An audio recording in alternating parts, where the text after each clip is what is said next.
We have a brand new David Schwartz interview where he's talking about Interledger Protocol, XRP, USD, and Ripple's future. I want to get into these clips, give you some additional context, and let's go have some fun here with David. Behind Interledger is it's really interesting. I think it's an idea that was way ahead of its time. But let me tell you the way I explain the concept behind Interledger. Imagine that you and I have some way we can settle funds. Maybe you trust me to owe you money. Maybe I already do owe you money. Maybe you owe me money. Maybe we both have accounts on the XRP ledger and we can move XRP around. And I like to hold XRP and David holds a whole bunch of XRP. Or we have some way we can settle. It doesn't matter what it is. And that's such that if somebody gives you money, I'll be willing to make an outbound payment for them. Or if someone gives me money, you'll be willing to make an outbound payment on any system that you have the ability to make it out. Maybe it's Bitcoin blockchain, maybe it's the XRP ledger. It doesn't matter. It doesn't matter what it is. There's some way, because you and I have some relationship between each other, whatever that is. Maybe you're holding a bunch of my money already. Whatever it is, it doesn't matter. And I can make outbound payments on several different things, and I can make inbound payments on several different things, and so can you. So you and I can advertise the fact that we have this relationship. But I can say, hey, you can give David Bichiri XRP, and I'll make a Bitcoin payment. Or you can give me XRP, and I'll make a bit, whatever. We have some way to settle. Interledger is a system where people can advertise these settlement relationships. They can connect them together to form payment streams, and it uses cryptography to guarantee the results. And it doesn't require any trust that doesn't already exist. So, for example, suppose I'm willing to let you pay me by making David Bichiri owe me money. All right. If I want people to pay me, I have to have some way for people to pay me. There has to be some way that they can deliver money that I'll accept. And let's say that David Bichiri already owes me a bunch of money. So if you make him owe me money, it reduces his. Let's say I already owe a bunch of money, so you making him owe me money reduces my debt to him, right? And so if I trust him to be holding my money, then all you need is a signed statement from David Bichiri that you paid me, and that's just as good. Right? Like if my bank tells me that you paid me, that's just as good as paying me. Because if I tell you to pay me, if I tell you to send money to my bank account and my bank says you did, I can't then say, no, you didn't pay me. Right? And so it leverages the only existing trust relationships to make payments.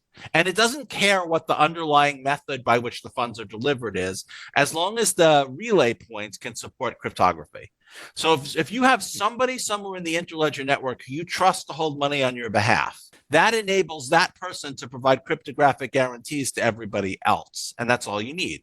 And it does some incredible things. So, for example, it solves problems that are very difficult to solve. So one problem that's very difficult to solve is what we call the free option problem.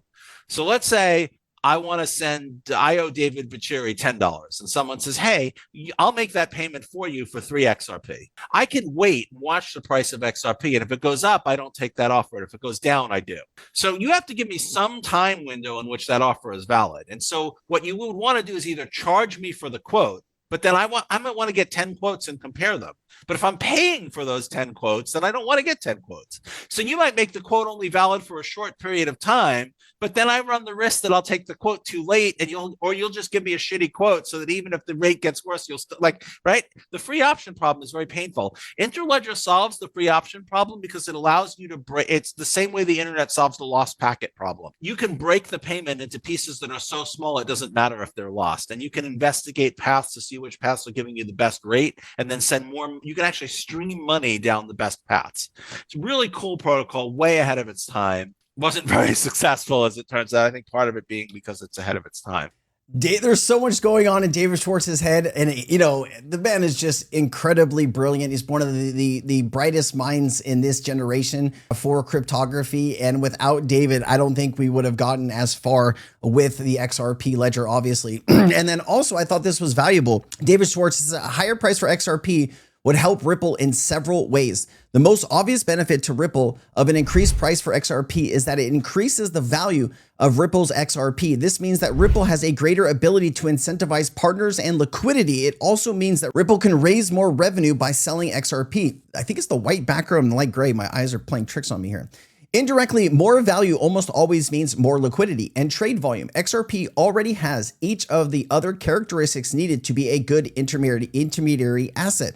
but it will also be initially limited by the available liquidity. Greater liquidity will give Ripple more flexibility to target larger corridors. Also, to some extent, Ripple's success is limited by people's perception of Ripple's success. If you think Ripple payments technology is going to be the next big thing, you're willing to invest the money and the resources needed to implement and deploy it. If you think Ripple is a scam, you're going to not integrate it or perhaps even look at it, whether it makes sense or not. XRP's price is seen as a measure of Ripple's success or likelihood of their future success, which probably is very true. I mean, this goes back to would you invest in XRP if it wasn't for Ripple, right? And like I'm saying that I am investing in XRP because I think it's a good asset, but also because of all of the work that Ripple is doing. That's mainly one of the reasons that I am here, because of all the work that team has done over the last 13 years. It is also important that is not to be terribly expensive to hold XRP. A higher price will mean that a similarly sized cell or will produce less volatility. So the higher price could mean a lower cost to hold XRP, so long as that XRP's general price direction is up. The volatility can be hedged without much difficulty. When Bitcoiners sold for $1, you couldn't really use them to buy and sell a house, but you can now. Bigger transactions require bigger value. The higher the price of XRP, the larger the payments Ripple can target.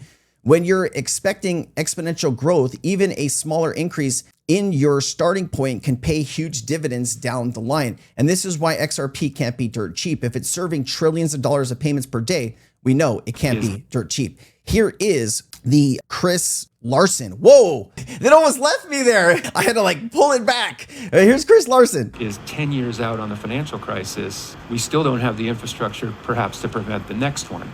And I think this is where digital assets can really help, because an efficient digital asset can really solve some of the key problems in global liquidity. You know, the world's got trillions and trillions of dollars tied up in liquidity just to get around how clunky the movement of value is around the world. If with a really efficient digital asset, something like XRP, and that's what we believe will be the most efficient, you can now reduce trillions and trillions of capital from being tied up. So you can make those transfers instantly as a bank or as a payment provider or as an enterprise without having to have money pre-positioned all over the world. Attribute of a healthy liquid market is really resilience. And that is getting at the ability for a market to recover from a significant systemic event. So it looks like Ripple has been preparing for the next financial crisis, and they're trying to position the world's financial infrastructures that they can be able to help with XRP to provide liquidity to the banks that are going to need it. And I think that is one of the things at play here. Several technical differences between XRP, the asset, and any other token on the XRP ledger, besides neutrality being counterparty risk and being prepared for auto bridging, there is more. Differences for XRP. XRP, the native digital assets on the XRP ledger, have different technical properties than all other tokens on the XRP ledger. So it's not typically called a token in the context of the XRP ledger, but here are some notable difference. All accounts must hold at least a small amount of XRP in reserve and must burn small amounts of XRP as gas to pay for sending transactions. XRP is tracked together with accounts on the ledger that can be sent directly from one account to another with no fees beyond the cost of sending the transactions.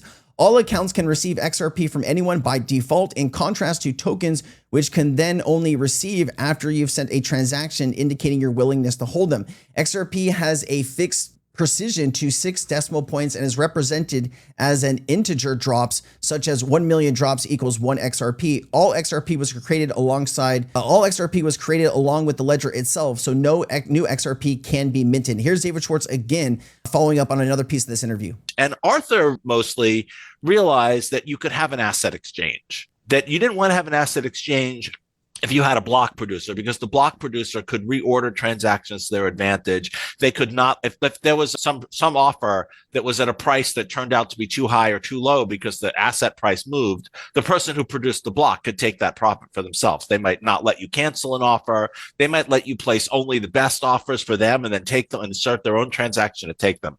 So we realized in 2012 that because you could not do that, our technology was uniquely suitable for an asset exchange. And so we took some inspiration from some work that Ryan Fugger did back in 2004. We created issued assets, which were basically the first stable coins. We created the first DEX with what we now call the DEX. And we built a sort of multi-asset ledger. And the XRP was before its time, in my personal opinion. XRP ETF clients pushed a total ETF and assets held to $821 million. We are approaching the $1 billion mark. Bloomberg is reporting that Vanguard will roll out crypto ETF access. We did cover this in a lot of videos here in the last few days. Vanguard has 50 million customer clients, whether they're corporations or institutional clients, whatever it is. $10 trillion. They're going to offer different ETFs. So they won't have Vanguard Bitcoin, Vanguard XRP, but they will have like the Bitwise spot XRP ETF or the, Bitwise Bitcoin, whatever it is. They're going to be offering those solutions to their 50 million customers. It's going to be a very big deal. And so I thought this was interesting. Pantera Capital, Dan Moorhead, this is the gentleman that interviewed Brad Garlinghouse. We covered that maybe, during when Ripple Swell was November 4th and 5th. We did a really good job covering that, man. That was so much stuff. But he's talking about DATs and what he thinks about them. I thought this was a valuable thing to play. I would say there are great DATs and then ones that probably won't work. Yeah. And not that they're bad. It's just each currency only needs 1 or 2 DATs. Maybe you don't need 20 more Bitcoin DATs. Michael Saylor's doing a great job. He's got a long-term track record of being good at, his company has a track record of being good at what it's doing. So I would say that I would imagine in the long run, each currency would have only 1 or 2 very well-run, reputable, large DATs, and then the smaller ones will get rolled up.